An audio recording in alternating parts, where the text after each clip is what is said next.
પોરબંદરના railway station બહાર railway વિભાગ દ્વારા સુલભ શૌચાલય બનાવવામાં આવ્યું હતું, પરંતુ છેલ્લા ઘણા સમયથી આ સુલભ શૌચાલયમાં તાળા લગાવી દેવામાં આવતા મુસાફરો અને સ્થાનિક વેપારીઓને ભારે મુશ્કેલી વેઠવી પડે છે.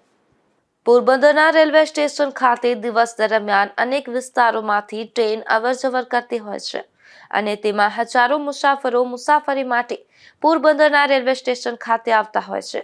ત્યારે મુસાફરોની સુવિધા માટે રેલવે વિભાગ દ્વારા સ્ટેશનના પાર્કિંગમાં સુલભ શૌચાલય બનાવવામાં આવ્યું હતું, પરંતુ કોઈ કારણોસર આ શૌચાલયને છેલ્લા ઘણા સમયથી તાળા લગાવી દેવામાં આવ્યા છે, જેથી રેલવે સ્ટેશને આવતા મુસાફરોને શૌચાલયના ઉપયોગ માટે ફરજિયાત રેલવે સ્ટેશન અંદર જવાની ફરજ પડે છે.